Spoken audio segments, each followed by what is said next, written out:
All right, baby, this is old Master right here. King of Big Dog Style. Master of the pop-up headbutt. King of the trailer court. The Southern Psycho. Right here. Y'all listen to Wrestling Cheers. You dummy if you ain't paying attention. Listen, subscribe, like, share, all that business, baby. Old Master right now. I'm going to drink some light beers. Making your way in the world today takes everything you got. Taking a break from all your worries sure would help a lot. Wouldn't you like to get away? Sometimes you want to go where everybody knows your name, and they're always glad you came. You want to go where you can see that troubles are all the same. You want to go where everybody knows your name. You want to go where you can see that troubles are all the same. You want to go where everybody knows your name. And welcome back to Wrestling Cheers, where everybody knows your name, especially when the lobby smells horrible. This is Wrestling Cheers, where we like to talk about things going on Northeast Ohio independent wrestling scene. We preview shows, we review shows, and sometimes we even have interviews along the way. This is a review episode of last Friday's AIW show, Gauntlet for the Gold 14. I am your host. I am Heavy Set. Please rate, review, and subscribe wherever you listen to this fine podcast, whether it be Apple Podcasts, Google Podcasts, Stitcher, TuneIn, YouTube, Spotify, iHeartRadio, or Podbean, WrestlingCheers.podbean.com. You can find us on Facebook, Twitter, and Instagram. Facebook.com/WrestlingCheers, Twitter.com/WrestlingCheers, and Instagram.com/WrestlingCheers. Email, if you so choose a desire, WrestlingCheers@gmail.com, and we still have the merch store over at whatamaneuver.net. Like I said, this is a review episode of AIW's Gauntlet for the Gold 14. And this week, I have Kayden. Hello. How's it going? Good. I'm on these episodes a lot now. Yeah, you even made a comment to me about coming back full time. Hey, it works. I do that, and then you're going to be like, I got shit to do today. I'll be like, okay. No, I do nothing with my wife outside of wrestling. And I also have Stacy, who is also on this show a lot lately. I like that we have a nice back and forth dynamic of your household, back and forth between you and Pam being on the show here. True. She handled the preview show, and I'm here for this. So, like, it's a tag team. It's like, all right, your turn in. Slap. Okay. Yeah. Anyway, we had Gauntlet for the Gold 14. Like I mentioned in the opening, if you got to stand in that lobby, oh, good God, was that horrible. Man, I'll be honest, I really, and I'm sure this happened for every person who walked into that lobby, but I walked in and in my head I went, man, who smells like cat? And then, somebody smartened me up within a minute or two that, oh, no, the building smells like cat piss. It's not a person. I thought more basement. That damp, moldy, musty basement. That's the smell I was getting. But I did hear other people too say cat piss, so I get it. But to me, it was just basement. And the fact that there were things in that lobby that kind of look like an older basement, with that fireplace and everything. And every time I'd have to walk through there, it was always bad. I would never walk through there. I'm like, it's lightening up. No, it still smells like garbage. Yeah, I was in there long enough, in the room where the show was happening. I was in there long enough that I forgot that the lobby smelled like cat piss. And then I was like, oh, I'm going to use the bathroom. And as soon as I hit those doors, I was like, oh, motherfucker. Oh, okay, well, I got to piss. And then I think with the water damage, too, every time I'd go from carpet to linoleum trying to go to the restroom, my feet would slide a little bit. Not necessarily, about to slip and fall, but I was just like, oh, shit. Oh, no, I was about to slip and fall. I almost ate shit in front of Matt Cross's grandma. That's great. Yeah. I mean, great that you didn't, but in front of her, that's kind of funny, too. Yeah, I mean, I would assume she would have laughed, and that would have eased the pain of fucking breaking my ass. But yeah, no, going off that carpet into that back hallway, not a fun time. Nah. What did you think about the smell, Kayden? You were there the longest, or one of the longest. I just tried not to breathe. It's not a good time in that hallway. Was it kind of like summer Mount Carmel shows? Where you're kind of like going in and out of like, all right, I got to get out of this smell, go out into the fresh air. Kind of like what we do at, like I said, at Mount Carmel, where it'd be like, all right, it's getting really hot in here. Got to go outside in the hot air too. You could also compare it to Absolution 10. Oh, I know I've mentioned it many times. The smartest thing I ever did at that show is I never walked outside. So I just stuck with it the whole night. But then as soon as I walked out, like it felt so good. And I swear I chugged a gallon of like sweet tea afterwards. Yeah, that building was death. This one wasn't nearly as bad. Just smell-wise. Anybody who ever bitched about that fish fry smell at Akron, nah. Heck no. No. That's nothing. This set a new bar from that. I didn't even have an issue with the fish fry smell. No, not at all. I don't either, but we all have heard people when we're there, I'm sure. But after we finally got out of the lobby and into the show, we go into the review part of the show as we started off with a match that was not advertised, but may have gotten spoiled for people. We had Lee Moriarty versus Trey Lamar versus Louis Linden versus Wheeler Yuta versus Facade versus Zach Thomas. As Facade has called himself, he's the king of the AIW Scramble matches, and outside of JLIT, I don't know when the last time he had a singles match. I think he said it's been like 3 years. 2017, it was against Alex Daniels. Wow, that... Yep. That was at, that was a bar show. Yep, it was a Manor show. I remember that. I believe... No, that was not the show. I was about to say it was Kolopek, but that is incorrect, I believe. Did that main event? Or no? No. Okay. The women's title match main evented that. Oh. Because travel stuff. Yeah, that was the last time we seen... I think that's the last time we seen Zoe Sky. No. Might have been the last time you did. She worked a Winchester show. Yeah. This last one? No, there was one before. Oh, yes. Against Yes. Alley Cat. I totally forgot about that. I remembered Alley Cat, because that was when were we trying to do... We did do Cat Toys that time show.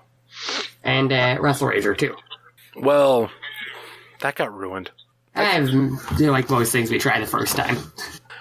Wrestle Rager was putting the wrong person in charge of it, and they just gave it to Alley Cat. Mm-hmm. So, I'm not throwing anybody under the bus, but that was, I know, what was bad with that one. I took charge of the last time that we threw him at her. But anyway. So yeah, we started off with the Scramble match, and is there any memory you guys have of this match? It's a fun little opener. Yeah. Got the crowd awake. I like anytime we get to see, like, almost all these dudes in a match. Like, Wheeler Yuta, I wish he was on every AIW show. That dude's fantastic. He's pretty close to every show now, which is good. Yeah, I want to see, like, not to parrot what Facade said, and I understand why these six-way matches are on the shows, but I would like to see some of these guys in singles matches. Like, we got Wheeler Yuta in a singles match once, and it was great. Against Louis Linden. Yeah. It was fantastic. Yeah, I'd love to see that dude versus Facade, or that dude versus Trey, or versus Lee Moriarty, or, you know, any combination of these dudes in singles matches would be rad. Maybe JLIT will give us some of that, but yeah. But this match was fine. For what it was great, but... It was a good way to start the show. Yeah. Zach Thomas is now Taz. God. He's rolling with that now, apparently. Yeah. Hey, man, it's better than his old music. Hell yeah. Current Raw theme. And I like that it trolls people. I'm kind of cool with that. Yeah, that's actually like probably one of my favorite Kiss songs, but it was because I realized like, oh, this is what Taz stole his theme from. Awesome. And someone actually using it, I'm like, fuck, why not? Yeah, sure, go with it. Better than his old music. Yep. No, 100%. I also agree. It's great when we see, you know, like more of the Moriarty, Wheel Yuta, I second that one. I mean, Trey and Zach are pretty much staples, and you have the older school staples of Louis Linden and Facade. Like if you're gonna open, especially open the Scramble, like I had no issue with it. Trey Lamar got the win via what Kayden put down as a headlock driver. I turned my head for 2 seconds and missed it. So don't yell at me. He didn't. He yelled at me. So, and I even told him, I'm like, dude, Kayden did it. And he I will correct myself here as a snapmare driver, I believe. Next. So, there you go. Next up, we had MJF versus the franchise. Shane Douglas. Didn't really take notes on the promo back and forth, but kind of your usual MJF of, tearing down his opponent, and especially someone who was a legend, and Shane Douglas coming back out and talking his shit. I thoroughly enjoyed that whole part. Dude, MJF is really good at what he does. Like, understatement. We should all be real happy that we're getting all this time of MJF at AIW, because that dude is amazing at what he does. Like, There's a reason he has a contract. Yeah. There's a real reason he does. That dude's gonna be a star. Like, a big fucking star at AEW, assuming everything goes right for that company. Like, he's really fucking good. He's going to be in WWE in a few years, according to him. Right, Kayden? Uh-huh. Did he say 2 years? Yep. So, next summer will be the moment of truth. He's signed with everyone except them so far. Good job. Could you imagine if he went to Impact? I can't imagine anybody's going to Impact. I mean, they got Josh Alexander. And he's a lot back in the States, so... Hey, man, I'm happy for that. And I'm an Impact fan. It's rough these days. These days? It was good for a little bit. It's just, it's what it is right now. The roster's good, though. The roster's great. The roster's fantastic. They just need to have a stable TV deal where they don't lose it after a month and a half. Yeah. Yeah. That's their problem. Somebody gave me a new way to watch the stream, so I don't have to watch their awful Twitch feed. And it's better. But is it supposed to be on the new app or no? Who knows? I haven't looked at anything about that. Well, I think as of this recording, I think tomorrow is when the new Impact Plus. How you doing, Disney? Impact Plus is going to be debuting. So by the time this comes out, it'll be after the point. And I suppose it's going to be on every platform, which is something I think is kind of cool because not every promotion does that. I don't know. Here's my thing. Like, so WWE has their app, right? Yeah. And there are so many subscription things that you can get now. There's High Spots. There's the Independent Wrestling.tv. There's that other one that you have a commercial for. PowerSlam.tv, cheap plug. Now there's this Impact one, and it's just so. And there's New Japan, and there's All Japan, and like there's too fucking many. At the end of the day, there's too fucking many. Pretty much, if you're a wrestling company, you have a streaming service at this point, or you're on a streaming service. Exactly. Everybody can't just have an over the top. Like, it's not going to work. Everybody's not going to be successful with that either. Like, each of these companies needs to carve out their own niche instead of just like copying what was successful for the biggest one. I don't know. That has nothing to do with Gauntlet for the Gold. I'll just throw it out there because I've said it before. My biggest issue with New Japan is why they don't have an app on every platform. That I find annoying. Yeah, I mean, maybe it's because it's Japanese based and it's the translation. I don't know. I'm sure there's a logical reason for it. So MJF and Shane Douglas. Yep. It was fun. Yeah. Like, the match was fun. There was the surprise of the turn of Twan Tucker. Was there an official breakup of oh god, I'm even forgetting the name. Party Never Ends. Party Never Ends, yeah. I kept wanting to say Alpha Beta Duke. I'm like, no, that's not it. Yeah. I think technically maybe at UXWA. Sort of at the bar show, I think. Oh, yeah. I guess there was some of it at the bar show. That's kind of where it was just like, alright, we're done. Because basically... Parker Pierce is with Dan now. Yeah, that's what I was about to say, that they've both gone in different directions. Yeah. though the dynamic of MJF and Big Twan, like we seen more of it later in the night. I fucking love it. Yeah, dude. Whoever came up with that idea, good on you, because it's real good. It's really good. How about you, Kayden? This was just fun little match, ECW style crowd brawl stuff.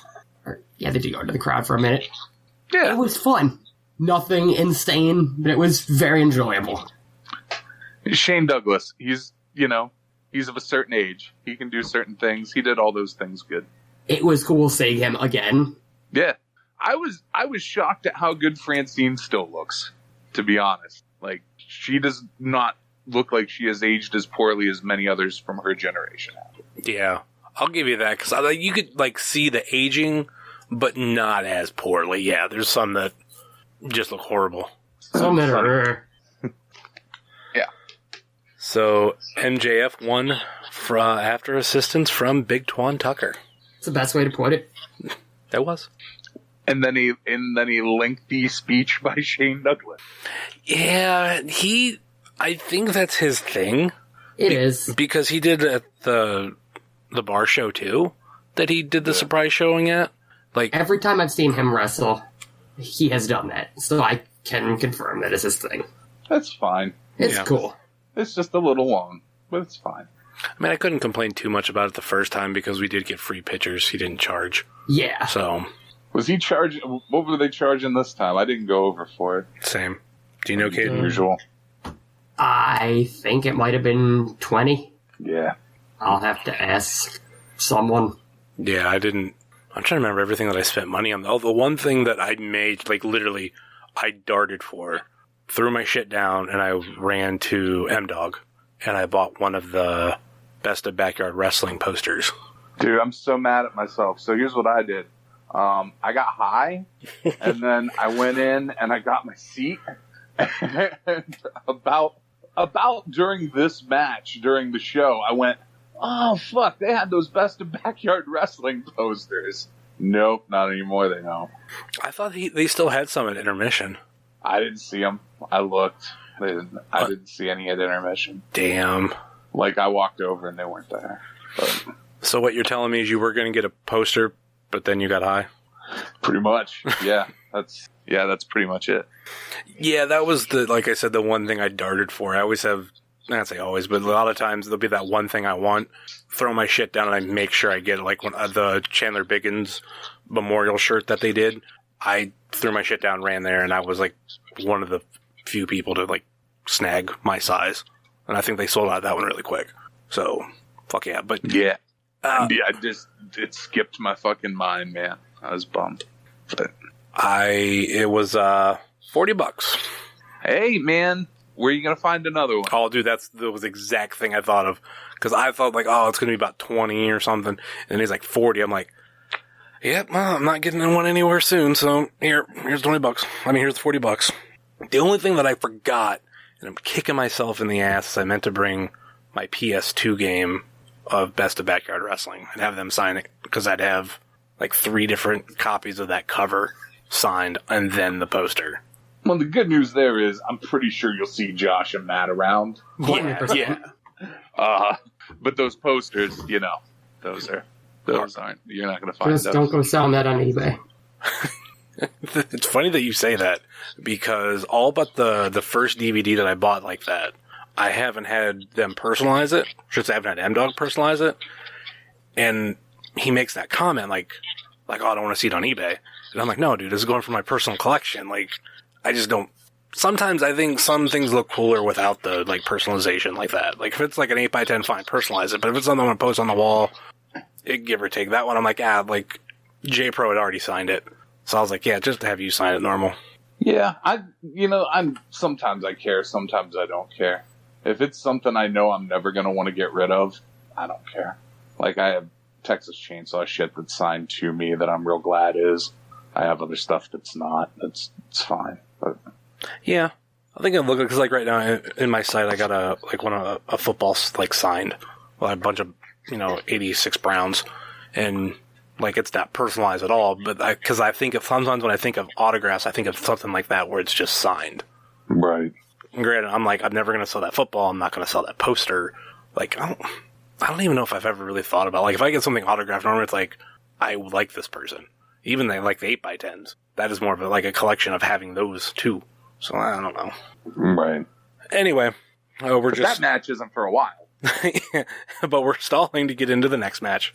We have La Familia de Tijuana versus To Infinity and Beyond for the AIW Tag Team Championships. I forgot to actually put that in the tweet, but maybe because I was just like, these fuckers. And LOL, To Infinity and Beyond wins. Yeah, I can't tell you anything about this match. I went to the cat pee smelling bathroom.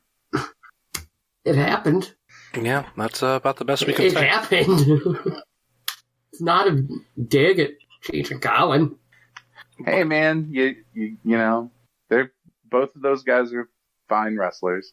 As much as I dig at them usually, I do not hate them. Oh, I don't hate them either. This match was just not good. No. It was not.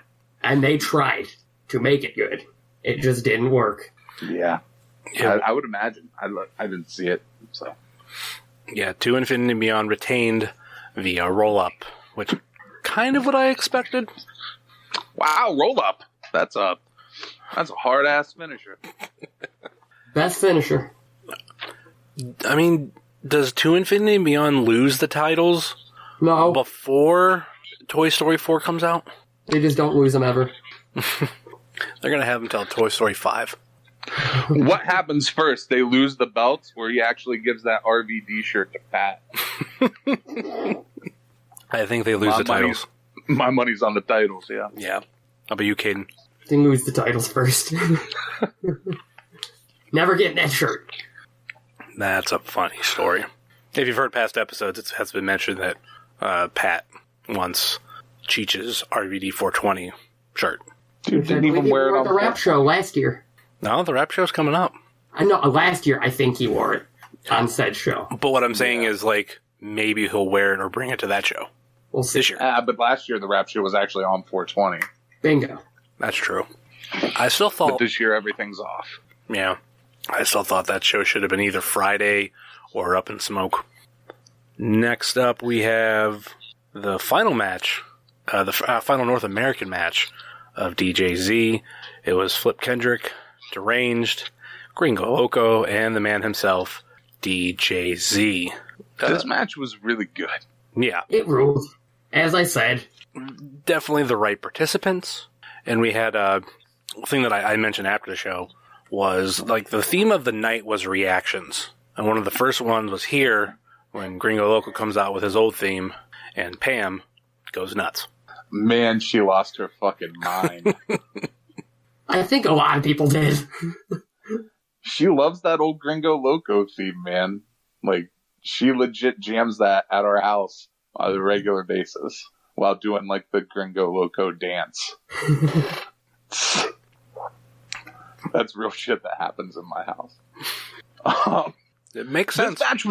This match was really good. I had never seen Deranged wrestle in person before. Like, I had never seen that dude. Because he retired for a little while, actually. He just started wrestling again this year, I believe. He's good. Very good. You know, one thing, this match and another match, and maybe it was just where I was sitting, but did you guys feel like the crowd was a little dead? Yes. During it? Yeah, me too. I was dead for most of the show because of I've mentioned this to you guys, but my new work schedule, and now I come straight from work to these shows, and I normally try to be in bed between 9 and 10, 11 at the latest, and this show went on until midnight. Wasn't helping. No, like, I felt half dead. I still persevered and went through, but I don't, like, I was feeling it. I really was feeling it, and this might have been one of those moments, because sitting for all the other matches, like, yeah, I'm really starting to feel, so I had to walk around a little bit, and then knowing everything we had coming up, and then obviously the main event itself was going to be long and all that shit, but... I got back from Bethesda less than 24 hours before the show started. Wow. So, yeah, that was still bleh for me. Yeah, I was alive, but not my usual. Yeah, maybe there was just a lot of that, like, just everybody was worn out for different reasons, but This match and another one, I was like, man, the crowd's kind of dead. They were into it, but not like going nuts for stuff. Like when big spots would happen, the crowd would pop, but you would get that dreaded fucking like murmur sound. Yeah. In the room where like there's like 80 conversations happening at the same time in one room, but nobody's like cheering or clapping. Yeah. I felt bad because this was a really good fucking match. Flip Kendrick is really fucking good. Can we talk about that for a second? Real good. How fucking good Flip Kendrick is. My God. Like, you know, not to break kayfabe for anybody, but he's so much fucking better than his brother. Oof. Like, how the fuck isn't he get all the fucking, like, the praise that dude gets? Because Flip Kendrick is goddamn good. You just defended half the AIW fan base. Whatever. If they're offended by the truth, I'm sorry. Hey man, Flip Kendrick's real good. He's really fucking good. How many places does Flip Kendrick even wrestle anymore? I have no idea. Not many. It's him and Lyndon are just kind of like AIW guys. But Lyndon also has, I mean, it's not much, but he has All Wrestling. That's still like just in Ohio though. And then they just worked in Michigan. And then he just got booked for welterweight wrestling when it's going to be in a different state. Oh. It's just, oh. Yeah. I just thought that was funny. I'm like, oh, he got booked. Oh, it's in a different state. Okay. Makes sense now. Okay. Alright, that's okay. Yeah, but I thought this match really fucking delivered. Yeah. Like, it was lots of big dumb flippy stuff. Tons of it. It's great. Wait a minute. Was there no horn spot? Nope. Wow. That just hit me. Yeah, that never happened. That's crazy. I kind of like that it didn't happen. Yeah. That's like, it was kind of an ode back to the way he was before this last change in his, because he's been working the last few times that I've seen him wrestle. He's wrestled not the same match, but like, you know, it had the typical spots. It had the spot for the horn in it, usually multiple times. It was kind of cool to see it not be that for his last match in AIW. Yeah. I'm glad it didn't happen just for once. If it would have been in there, I wouldn't have complained. But the fact that it didn't happen, and I'm just now realizing it, is a good thing. Oh, yeah. Because it wasn't needed and it wasn't missed. So, yeah, that is fucking nuts. He had a nice send-off, too. Mm-hmm. That's kind of the, tradition. Everybody gets something, whether they get to cut a little bit of a speech or whatever. Wrestlers come out and, surround the ring. Nobody's ever going to, I don't think, is ever going to touch the Gargano of an hour speech. But nope. It was a speech. But totally happy for him. He did get the win, which did surprise some, at least by us. But at the same time, I mean, it didn't matter really who won this match. It was probably handpicked by DJZ, or as far as we've been told, it was handpicked by DJZ. Makes Correct. A lot of sense. He wins. That's cool. And it was a fun match. And they were all dudes who are really good at doing that lucha stuff. Mm-hmm. It was good. It was a really good match to have right before the intermission too. Yep. So then we had the intermission. And I hope to see Deranged back as much as possible. Yeah. It's real good. JLIT? Yeah, I'll take that. Everybody that's in that match that can come back should be back. Like, they're all great.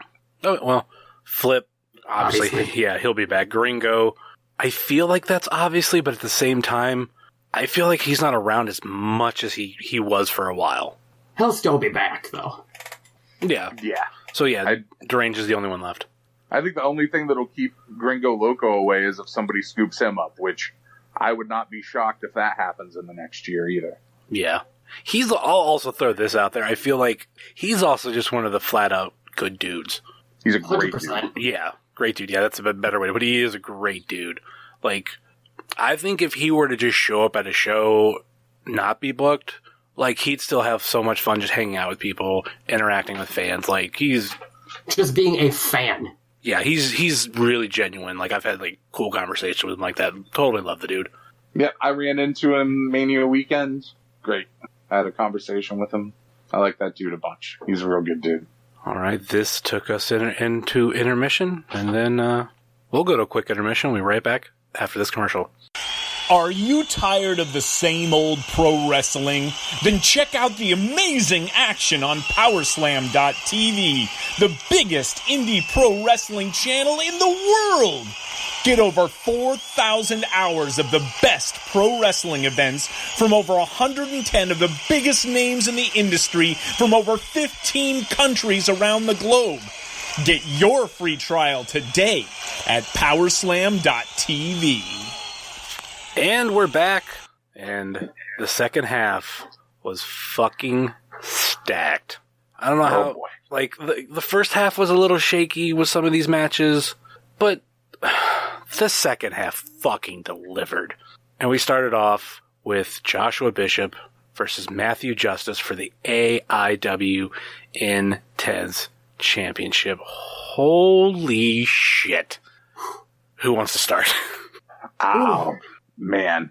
So I knew, and I think Matt Justice might have been the one that tweeted this, but I had thought it already at that point, that Matt and Josh were stealing the fucking show, whether it be this Matt and Josh or the other Matt and Josh. Whoa. And this Matt and Josh stole the fucking show. Yeah. This might be Josh Bishop's fucking year. Like, he, from Mania to this, two of my favorite matches this year in wrestling in general have been Josh Bishop matches. He's a fucking beast. Pun intended? Oh, also, Kenny fucking Wang at the show, screaming shit for Justice and Bishop. Shout out to Kenny Wang. Because we're not in, like, the same kind of gym, his voice doesn't echo as much. I didn't know where he was. I couldn't hear him. Yeah, I didn't know he was there. He was there. I seen He him. was there. He was yelling. Like, I seen him, but I never heard him. And that's what got me. He was, like, kind of behind where I was, so I could hear him. Like, yeah. Because at Mount Carmel, he was always, like, kind of, like, behind our section, but still, like, how that gym was set up, like, you know, you could fucking, I think you could hear him anywhere. well, yeah, I mean, that gym was all just, like, concrete and plastic bleachers. Yeah. Now we're in a room that's, like, wood paneling and some other, you know, whatever the ceiling's made out of. Some sort of basement. Yeah. Yeah, so, yeah, his, you know, shit doesn't echo as much, but he was definitely there. Man, this match was just a brutal motherfucker. As predicted. Yeah. Oh. And let's just talk about it. Joshua Bishop wins via crucifix bomb onto a chair. Your new Intense champion, Joshua fucking Bishop. Yeah. How about that? It's only a matter of time before this one happened. Agreed. I think too, like what you mentioned, Stacy, about two of the top matches so far this year. I mean, 4 months into it, it's been Joshua Bishop. Yeah. Of the two, which one? If we said like, all right, end of the year right now, match of the year, which one are you putting? Dominic Greeny. Okay. Yeah. I'm leaning that way right now too. Dude, not only is that like my favorite match of the year so far, that fucker slid into like my all-time somewhere. Damn. Wow. Yeah, like I really, really, really fucking like that match a lot. This match was great though. These two could fight for the rest of the year on every show. I'm fine with it. Like from now through Christmas, just go, go, go. Can it be? I wouldn't get sick of it. Can it be said that one of the best things to happen to Josh Bishop in the past year was the falling apart of No Consequences? Yeah. For sure. That can be said. I think it benefited a lot of those guys. I think being in No Consequences also benefited a lot of those guys. Yeah. Go back and look at the 10-man tags that they had. Yeah. It was a different thing than what the production was. You know what I mean? Like, yeah. The production was a thing that you could see going on going forward. The No Consequences was more of a thing of convenience to get all those guys together. Yeah. And it worked. It gave them all ways to get experience and mature, and now some of them are doing crazy shit, like Josh Bishop is. And it's great. And then we have, with also, Trey Lamar, and you would guess Chase Oliver when he returns from injury. Because that was really starting to, like, pick up a little bit of steam. of just those two. I would assume that those two would just pick up where they left off once Chase can wrestle again. Yeah. But in the meantime, Trey Lamar is doing things like winning this fucking scramble on this show. Yeah. So, yeah. I think having been in that group benefited all these guys, and I think not being in it has benefited the ones that are currently around and active. Yeah, the only one that we haven't really seen or heard much from, but there's reason behind it, is Gary the King Baller. Yeah, he's busy. Yeah, he's got, He's doing stuff. Yeah, for those who don't know, just touch on it lightly, is he has schooling outside of wrestling that is taking priority right now. So if you have been wondering where he is, that's where he is. He's making sure that he's not going to be a broke wrestler his whole life. Yeah, pretty much. And as far as what I've heard, he's good at it, at least grades wise. Yeah. So more power to him. I definitely miss him. I've thought he was I don't want to say a great character, but he was really coming out of his shell of what we saw when he first started. And that's what I was enjoying seeing. Like, when he would cut a promo, it was just this tougher side. And I was like, ooh, like this is really good. I like it. But man, Josh Bishop, yes. Holy fucking shit, Josh Bishop. I don't know that there's a ceiling on that kid right now. Like, I feel like he could be the next star that comes out of Cleveland. I've put it between him and Dom, and it's like it's between them. There's Dom's got a head start for sure. And Dom just had that awesome announcement about WXW. Yeah, like if we were to have a ranking of all the AIW students from the beginning, like this is 1 and 2 right now. Whenever one does something, the other manages to top it. Mm-hmm. Yeah, I think there's a great competition between them. I mean, that's why we saw that great feud, and I think that's not necessarily done right now. I mean, well, a pin's been put in it, and that's going to be revisited at some point. It almost has to.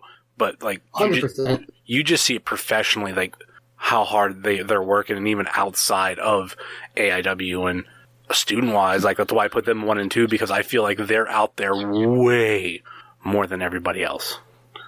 Well, both of those guys have had a lot of success outside of AIW. Mm-hmm.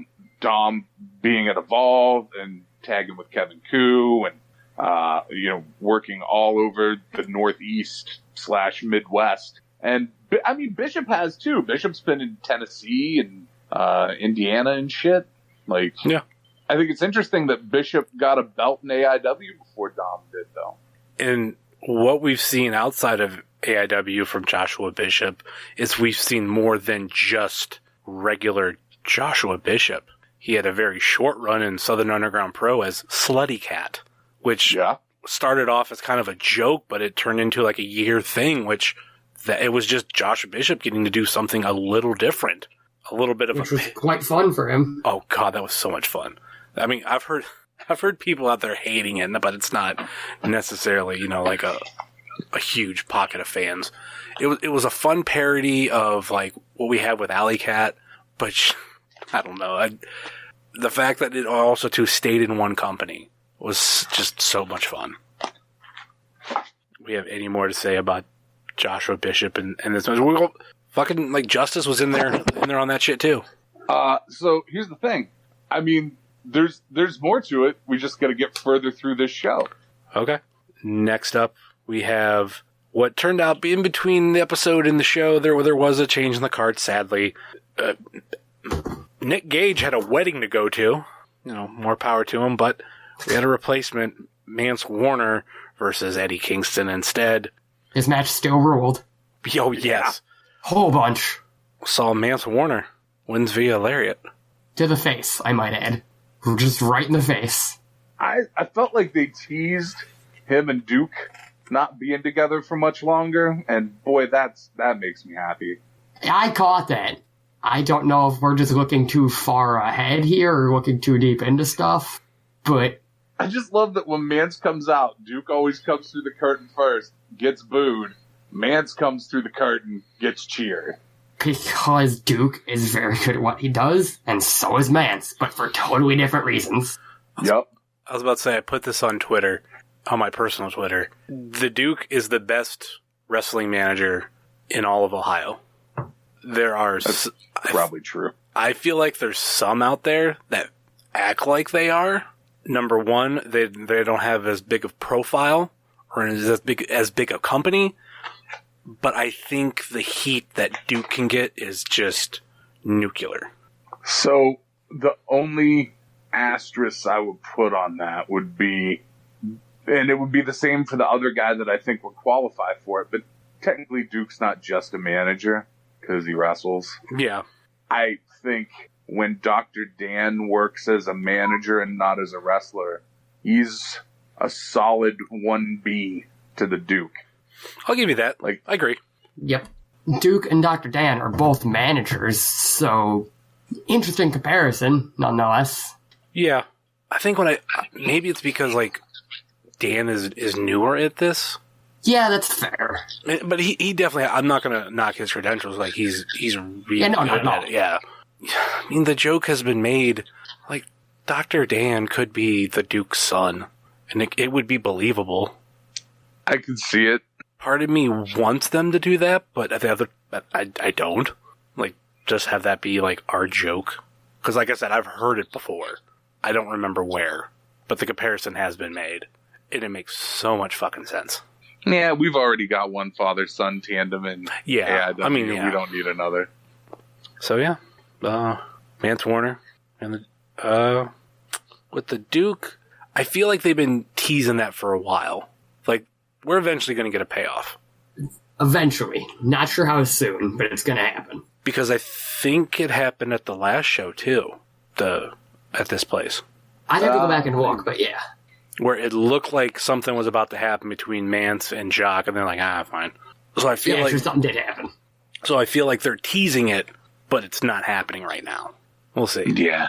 I feel like having Mance in a tag team is almost like a waste of Mance right now, too. Because he's so want to have him as a good. Singles guy. Just look at this match. Yeah, dude. Him and Eddie Kingston had a fucking... We've spent this whole time talking about Duke being a manager. This match was fucking great. Yeah. It was just fucking... It was another, like, brutal, just stiff fucking match. I loved it. This was not the first time Mance has wrestled Kingston. I would guess not.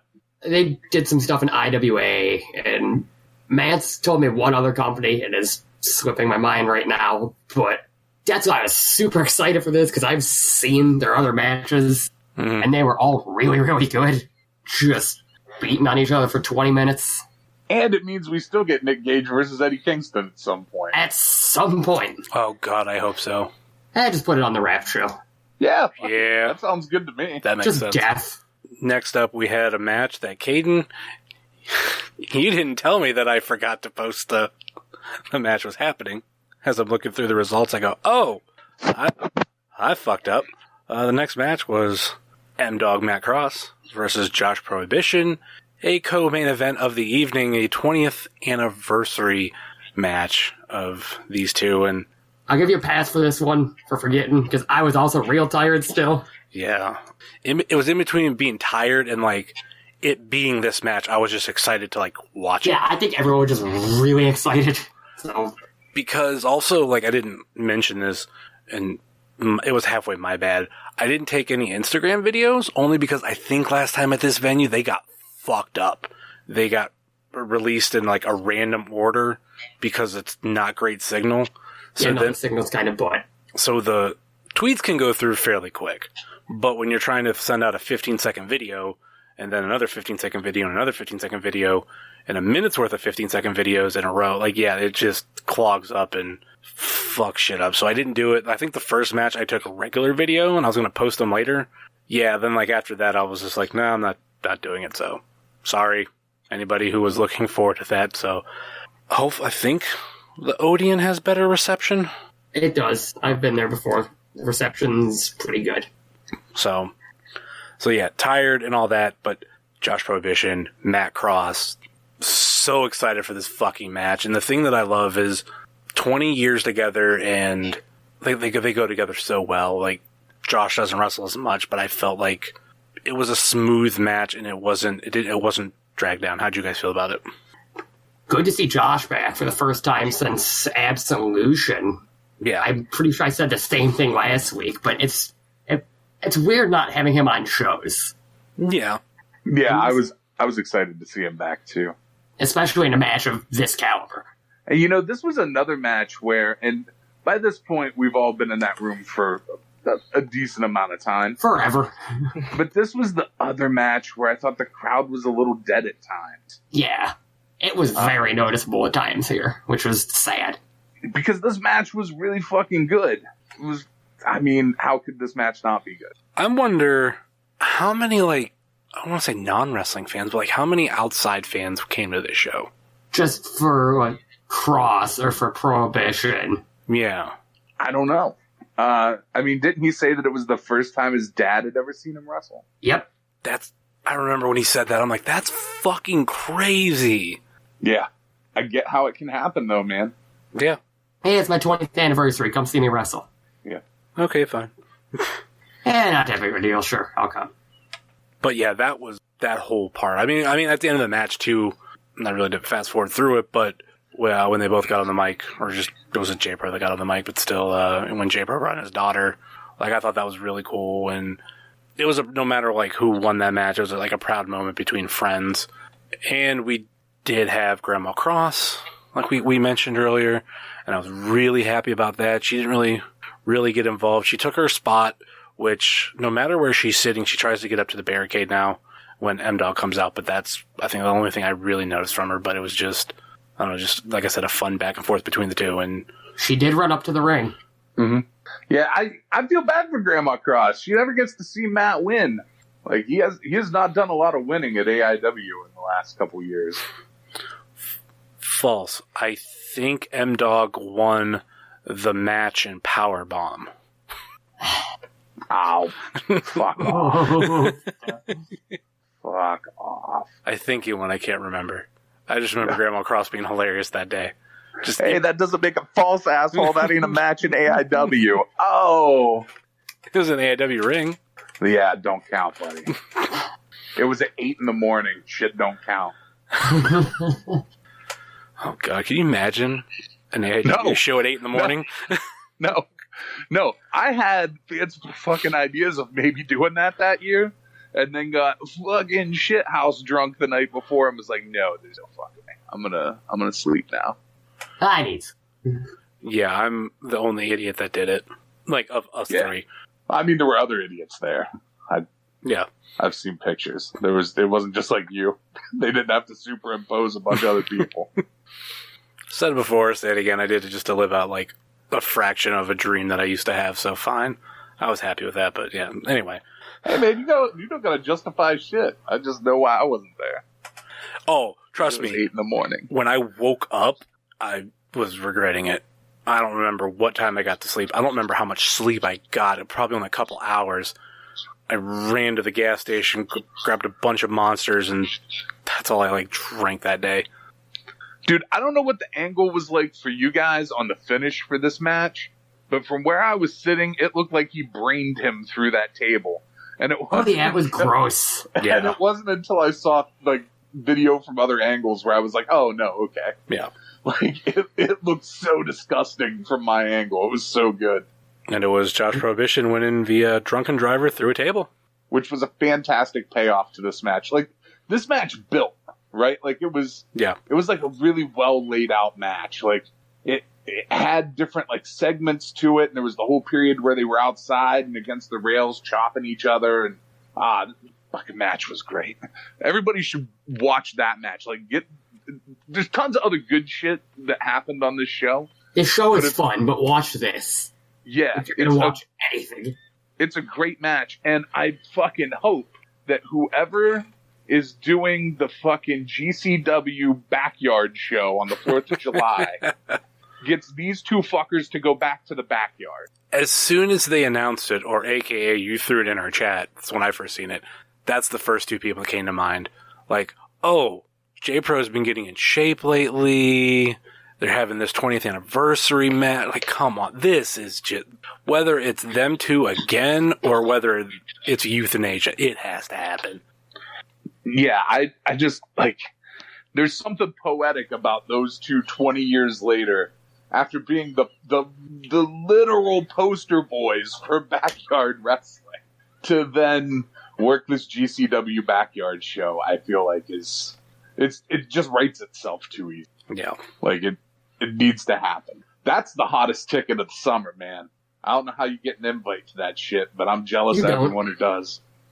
I'm jealous of every single motherfucker who gets to go to that. That's right. It is. You don't. Yeah. All right. Are we ready for the main event? Gauntlet for the Gold? Yeah. Should we go through entrance one by one? Oh, fuck, man. We've been on here a long time already. Well, I mean, we don't have to go into details. I mean, there's certain highlights we could stop at. You know, it started off with Mance Warner and the return of Joey Janela, which goes back to reactions. Pat went fucking nuts. This is also the weirdest, and this is a bold fucking statement. This is the weirdest Joey Janela match I've ever seen. The full length of the Gauntlet for the Gold is the weirdest Joey Janela match I've ever seen. And I love saying a lot. Yeah. So many things happen. So many little things happen during this match. It's so good. Like, and there are things that happen that, like, I'm sure there are things I didn't see. There are things that people on the other side of the room wouldn't have seen. Like, little things like when he wasn't in the ring. Just like the weird shit he was doing. It was so good. He had a moment with an infant. Someone had a newborn. That show. He punched Pat. He punched other fans. He was just beating up fans in the crowd. He ran around with a spike. Like, fucking did someone's entrance with them later. Yeah, we'll get to that. That's another highlight entrant. The big thing for me was Janela looked like he was having a lot of fucking fun. Yeah. He was glad to be back here. Yeah, he looked like he was having a lot of fucking fun. And you know what? Mania weekend, he looked like he was having fun, but he looked like zero stress, just having fun, knows that he can do whatever the fuck he wants to, basically. It was great. So fucking good. Entrant number 3, Eric Ryan. Number 4, Eddie Only. Number 5, T-Money. Number 6, Zach Thomas. Number 7, Marino Tenaglia. Number 8. There's a highlight elimination, by the way. I didn't. What was that elimination? Because it was me T-Money trying to keep track of Collins to Marino. Oh, okay, yeah, that's what it was. Just off the apron into the guardrail. Was that one of the quick eliminations, or is that? Am I thinking of someone else? It was One of the quick. quick ones. Okay, I think he was the first elimination. might have been. First or second. Entrant number 8, Dr. Dan. And then you ain't ready. Entrant number 9, Razor fucking Sharp. This might have been the biggest pop of the night. This also went with the theme of everybody for the reaction. This place went nuts. I kind of wish he would have been 21, because that is the number on his jersey. Yeah. But it's still fun. It's still fun. It needed to happen here. Yeah. It's still fun. Oh, it really fucking happened. Wrestling is good. Yeah. Dude, so my favorite parts of this were like the genuine reactions of some of the people in the ring to the reaction Razor Sharp got from the crowd, where they were like, really? What the fuck is going on? Like, Joey Janela looked thoroughly fucking good, and I loved it. Gonna book Razor Sharp for spring break next year. Dude, there's that picture of Razor walking down the ramp that's fucking amazing. Yeah. I don't know if you guys have seen it. It's so good. I don't know who took that, but that was so good. So happy for that dude. Good for him. And he was a quick elimination. Yeah. Yep. Forgot to mention that. Yeah, he was for obvious reasons, but yeah, eliminated really quick. He obviously wasn't ready. Entrant number 10, Ryder Reed. Ryder Reed had a fucking amazing, I don't know, Boston Crab. 10 minutes during that match. Joey just killed him. Yeah, there was a point where Janela had him in a Boston Crab. Mance had him in a fucking choke from the other side. And then, who was the third person? T-Money or somebody came over and raked his eyes? Yeah. And he was tapping out. Oh, it was so good. Poor Ryder. Yeah. What'd he do wrong? I decided to take a powerbomb through a skateboard. Yeah. Yeah. That was dumb. Don't know if he listens, but don't do that ever again. Did he get eliminated onto a skateboard? He got he did a skateboard spot where he went over the top rope, landed on his skateboard, skated around, and got back in the ring. Okay. Yeah. I missed that. Because I think that happened on my side of the ring. Yeah, I was about to say, it was away from us, so it looked like, oh, he got eliminated, but then he's, like, skating. I was like, oh, okay. Yep, landed on a skateboard. Entrant number 11, Dominic Garrini. Number 12, PB Smooth. 13, Philly Collins. I didn't realize this till now, but number 14 in his 14th Gauntlet for the Gold, Marion Fontaine. Always good to see him in the Gauntlet. Oh, understatement. Love His one appearance a year. Yeah, we need more, but still love it. Entrant number 15, Matthew Justice. Followed by entrant number 16, Wes Barkley. Man, and that's something we didn't really talk about when we talked about that match. But Wes Barkley, acting as Josh's fucking manager, played a big part in Josh winning that belt. Yeah. And Matt got a little bit of payback here. Yeah, he wasn't in for very long. No. Yeah. Just in and out. Entrant number 17, Derek Director. Number 18, the AIW Intense Champion, Joshua Bishop. Coming out with the belt, too. And this sets up those two going forward because they eliminated themselves together and brawled out of the building. Yeah. Noticing a pattern with Joshua Bishop and his feuds.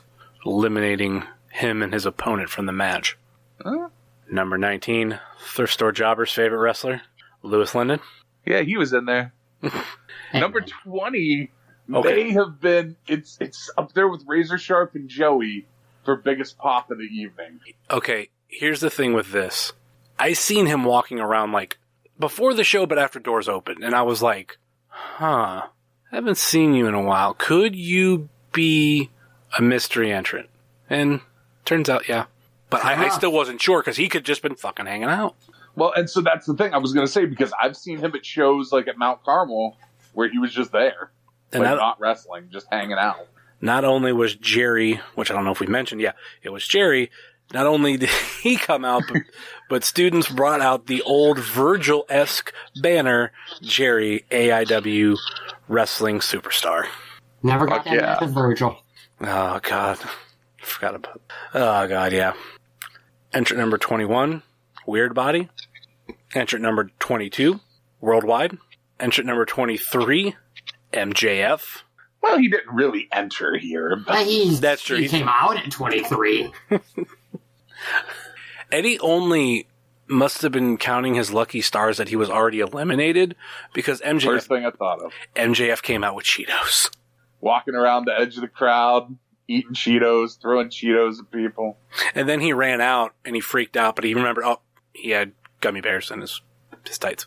Entrant number Cheetos at a couple people.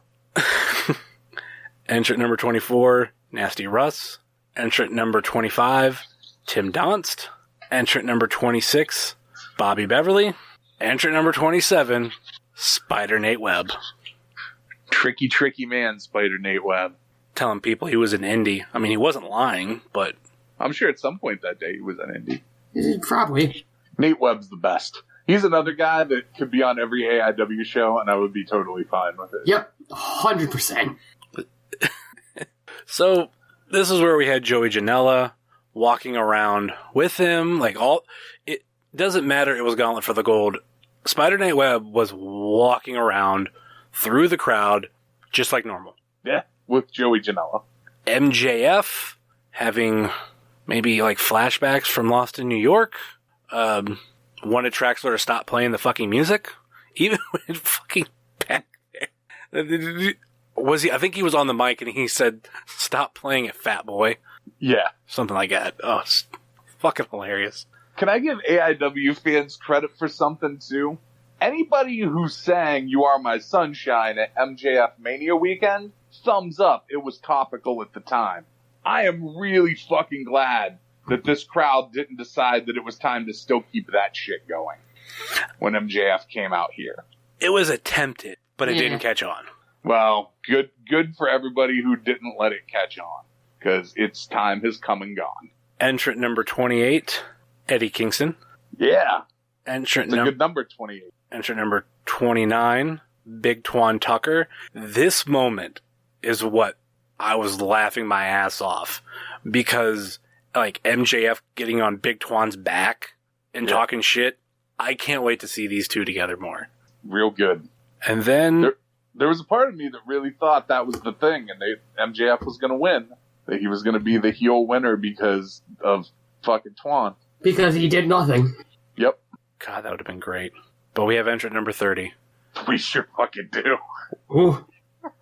The last big reaction of the night came from Thrift Store Jobber. Now, little before, for those who don't know, but who came out, I seen this person before the show with his gear bag and a hood up as I was scouting locations to do the interview that you hear. I think it's going to drop next week with Matt Wadsworth, trying to figure out a place I can do it outside. So here he is trying to like not be seen, and I see him. It was none other than fucking Kaplan. And as soon as Steve Guy was counting down, and I knew, okay, 29 entrants, Kaplan isn't out yet, I just locked eyes over to Thrift Store Jobber, and he flipped out. I fucking love it. Dude, safety first Kaplan. That too. Yep, safety first. Got to have a little showdown. Like, look, it's no secret. I'm a big Tim Donst fan. But Tim Donst stole that fucking gimmick. And they got to have like a little taste of like a throwdown. I would like to see that be a real match at some point. Like full fucking match of Kaplan versus Tim Donst. But I mean, that was kind of brewing last year because it was Donst that, yeah, I don't know whether it was Donst eliminated him or stole his hard hat and did his safety first pose. Yeah. And then Donst got eliminated this time, and he got eliminated on our side, and he's like, I'm safety first. And I was like, he was safety first. And he goes, I was safety first. Safety first. Yeah. Yeah. So, I mean, that in between. The other thing that, oh, sorry, good. I was going to say, I always felt it was in between that or just have those two tag up as safety first. Hey, I would take that too. I'll root for Tim Donst. I was also hardcore if he does that. I was also so happy that number 30, because I did not know that Kaplan was in the building. I had a couple of people spoiled for me earlier in the day, but Kaplan hadn't. But Potato got carried out of there. Oh, forgot about that. Earlier in the Gauntlet. And I was like, no, do not make this fucking Potato at 30. Do not, because he had been teasing on the internet all week that he was going to wrestle after his embarrassing video of ranting and raving in fucking New Jersey.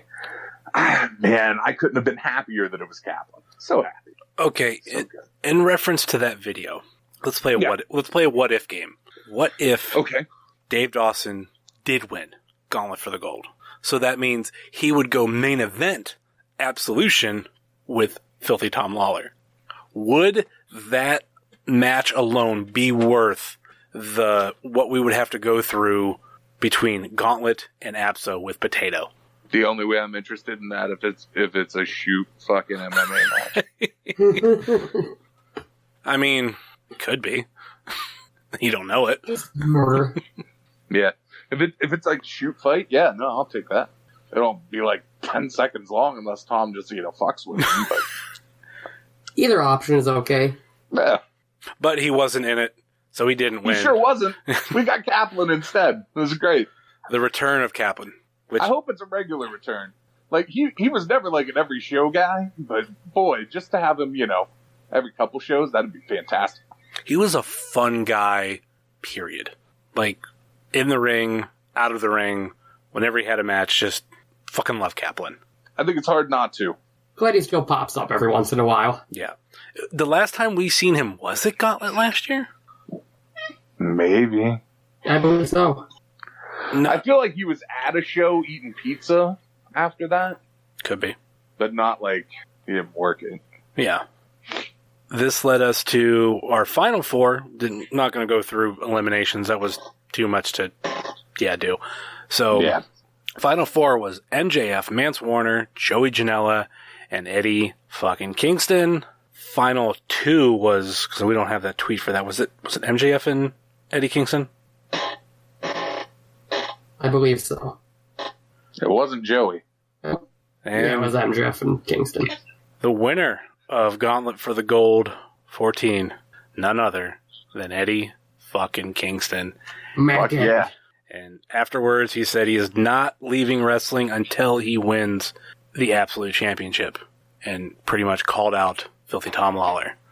So as of right now... Let them beat each other up again. Okay. So as of right now, Absolution main event, or at least the Absolute title match, Eddie Kingston versus Filthy Tom Lawler. That's gonna be fucking Part insane. 2. Part 2. When was the last time?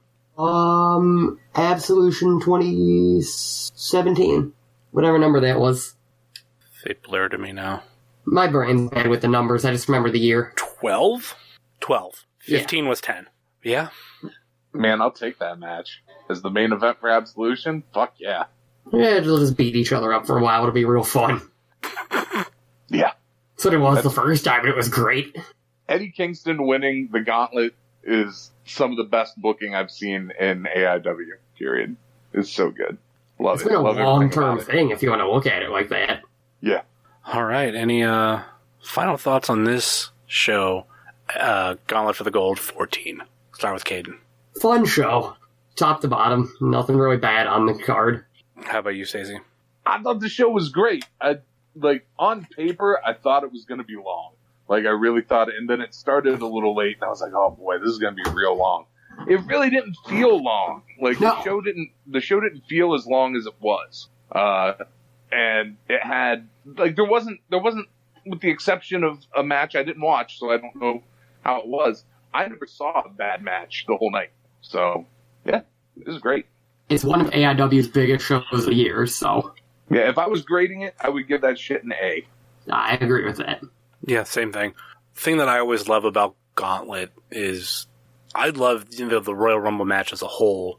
So doing the same thing here, not knowing who's going to win. Sometimes we get real surprises. And I think this one, I would lean towards surprises. What was the surprise? Lewis Linden was one of the bigger ones, but other people, when they've won, you kind of see coming, and it's still good, but it's just leading up to Absolution. And I still think, a lot of the other shows, JLIT, Absolution, and Hell on Earth, like the staples, those are fun too, but just the mystique of Gauntlet for the Gold, love it. I'm a sucker for a Royal Rumble style match, and Gauntlet for the Gold delivered big time.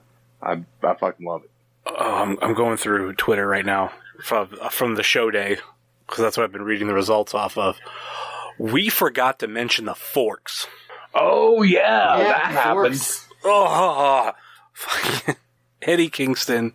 Not Eddie Kingston, fucking Mance Warner, and Eric Ryan. This was the first, 5 minutes of the Gauntlet. And they're just, stabbing each other. And not, slow stabs, like the fast, stab. Oh. Killing each other. And while that's happening, Joey Janela is, in the corner / trying to, half leave the ring between the ropes. Joey sold all that shit real well while it was happening. It's so good. Didn't help that Mance had just had a death match the night before the show, so his head was already screwed up. Yeah. From a Kenzan, I believe. Oh, man, I saw some rough gifs from that match, too. Eh. Did he bleed a little bit against Kingston, too? Yes. Yeah, that's what I thought, yeah.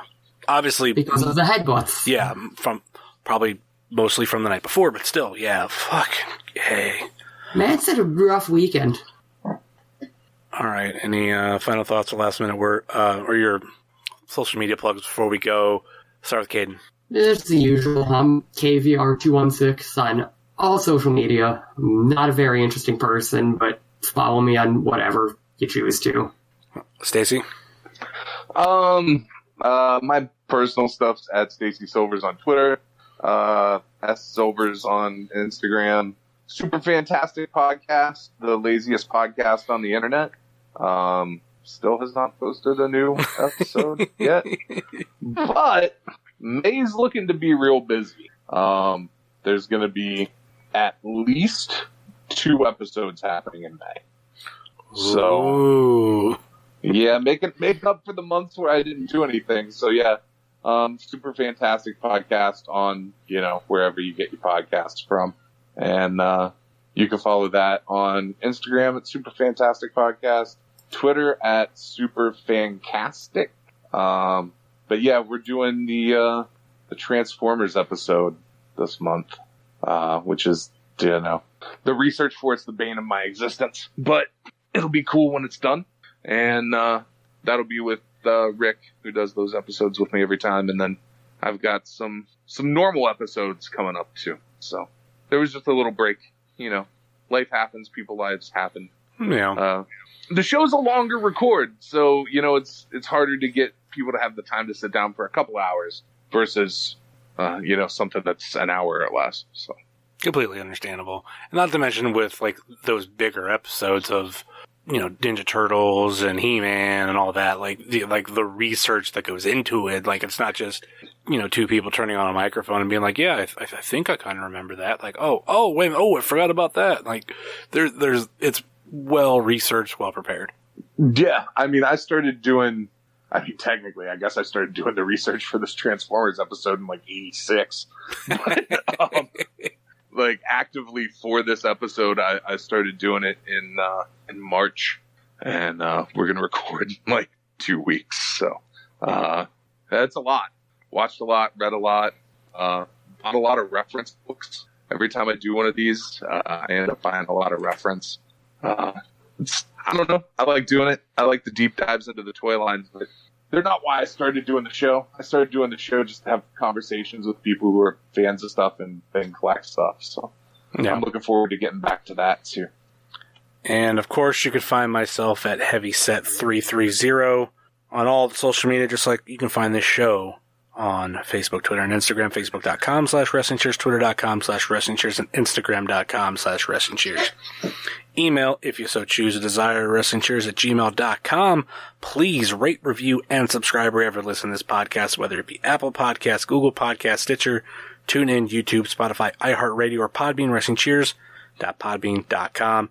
Check out on our friends on the Trending Topics Network, such as All Beer Inside, Eurovision Showcase, Old School at the Movies, and Wrestling with Altitude.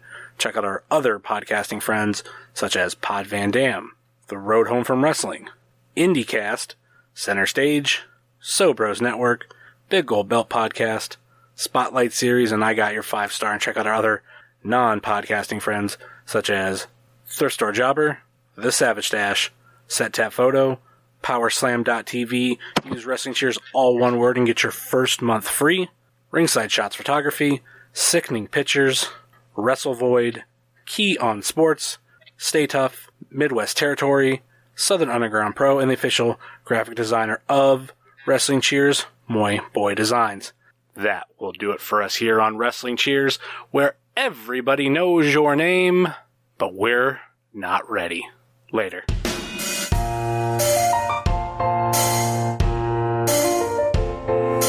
Making your way in the world today takes everything you got. Taking a break from all your worries sure would help a lot. Would you like to get away? Sometimes you